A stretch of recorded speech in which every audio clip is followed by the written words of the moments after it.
ನಮ್ಗಳಿಗೆ ಸಾಧಾರಣವಾಗಿ 25 ವರ್ಷದಿಂದ 35 ವರ್ಷದಲ್ಲಿ ನಾವು ಏನಿದ್ದೀವಿ, ನಮ್ಮ ಜನ್ರೇಷನ್ನು, ನಮ್ಗಳಿಗೆ ಅತಿ ಮುಖ್ಯವಾಗಿ ಕಾಡುವಂಥ ಸಮಸ್ಯೆ ಅಂದರೆ ಹಣಕಾಸಿನ ಸಮಸ್ಯೆ. ಈ ದುಡ್ಡಿಗೋಸ್ಕರ ತುಂಬಾ ಸಫರ್ ಮಾಡ್ತಾ ಇರ್ತೀವಿ. ಎಷ್ಟು ಅಂತ ಹೇಳಿದ್ರೆ, ನಾವು ಹಾಕೋ ಎಫರ್ಟಿಗೆ, ನಾವು ಮಾಡೋ ಕೆಲಸಗಳಿಗೆ ಒಂದು ಸರಿ ಸಮಾನವಾದಂತಹ ಒಂದು ಸ್ಯಾಲ್ರಿ ಬರ್ತಾ ಇರಲ್ಲ, ಇನ್ಕಮ್ ಬರ್ತಾ ಇರಲ್ಲ. ತುಂಬಾ ಫೈಟ್ ಮಾಡ್ತಾ ಇರ್ತೀವಿ, ತುಂಬ ಕಷ್ಟಪಡ್ತಾ ಇರ್ತೀವಿ.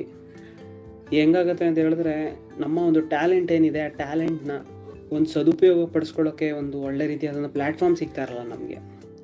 ಏನೋ ಹೋಗ್ತೀವಿ, ಒಂದು ಕೆಲಸ ಮಾಡಬೇಕು ಅಂತ ಮಾಡ್ತೀವಿ, ಬಾಸ್ ಏನೋ ಹೇಳ್ತಾರೆ, ಮ್ಯಾನೇಜರ್ ಏನೋ ಹೇಳ್ತಾರೆ, ಅವ್ರು ಹೇಳಿದ ಮಾತು ಕೇಳಬೇಕು, ಅವ್ರು ಅಂದಿದ್ದು ಅನ್ನಿಸ್ಕೋಬೇಕು. ಕೊನೆಗೆ ತಿಂಗಳಾಯಿತು ಅಂದರೆ ಏನೋ ಒಂದು ಸಂಬಳ ಬರುತ್ತೆ.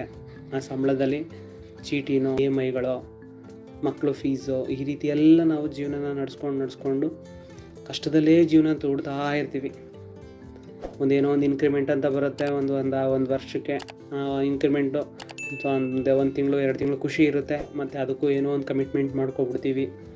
ಮತ್ತೆ ಇದೇ ಥರ ಲೈಫ್ಗಳು ನಡ್ಕೊಂಡು ಹೋಗ್ತಾ ಇರುತ್ತೆ. ಈ 9 ಗಂಟೆಯಿಂದ 5 ಗಂಟೆ ಜಾಬ್ ನಾವು ಏನು ಕರಿತೀವಲ್ಲ, ಇದು ತುಂಬ ದೊಡ್ಡ ಟ್ರ್ಯಾಪು. ಇದರೊಳಗಡೆ ನಾವು ಸಿಕ್ಕಾಕೊಬಿಡ್ತೀವಿ. ಇದರಿಂದ ಈಚೆ ಬರೋಕ್ಕಾಗಲ್ಲ, ಬಿಡೋಕ್ಕಾಗಲ್ಲ.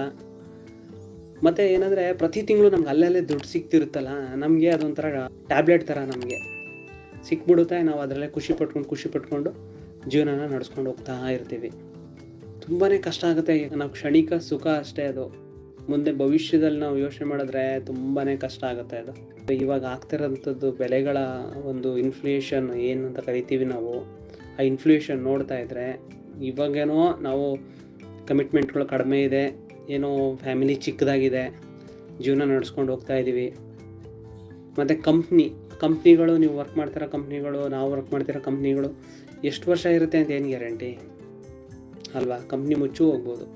ನನ್ನ ಲೈಫಲ್ಲಿ ನನಗೆ ಒಂದು ಎಕ್ಸ್ಪೀರಿಯೆನ್ಸ್ ಆಗಿದೆ. ನಾನು ವರ್ಕ್ ಮಾಡ್ತಿದ್ದ ಕಂಪ್ನಿ ಮುಚ್ಚೇ ಹೋಯಿತು.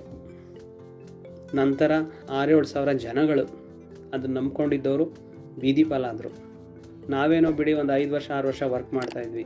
ಬಟ್ ಅವರು ಹೆಚ್ಚು ಕಡಿಮೆ 20 ವರ್ಷ ವರ್ಕ್ ಮಾಡಿರೋರು ಇದ್ದಾರೆ, 25 ವರ್ಷ ವರ್ಕ್ ಮಾಡ್ತಾಯಿದ್ದವರು, 30 ವರ್ಷ ವರ್ಕ್ ಮಾಡಿರೋರು, 40 ವರ್ಷ ಇನ್ನೇನೋ ಸರ್ವಿಸ್ ಮುಗಿಯೋಕ್ಕೆ ಬಂದಿರೋರು. ಇಂಥವ್ರದ್ದೆಲ್ಲ ಜೀವನ ನಡೀತಾ ಇತ್ತು ಅದರಲ್ಲಿ. ಅವ್ರುಗಳ್ದೆಲ್ಲದು ಲೈಫ್ ಹಾಳಾಗೋಯ್ತಾ? ಸೊ ಹಂಗಾಗಿ ಒಂದನ್ನೇ ನಂಬ್ಕೊಂಡು, ಒಂದೇ ಕಂಪ್ನಿನ ನಂಬ್ಕೊಂಡು, ಒಂದೇ ಬಾಸ್ನ ನಂಬ್ಕೊಂಡು ಎಷ್ಟು ದಿವಸ ಅಂತ ಜೀವನ ನಡೆಸ್ತೀರಾ?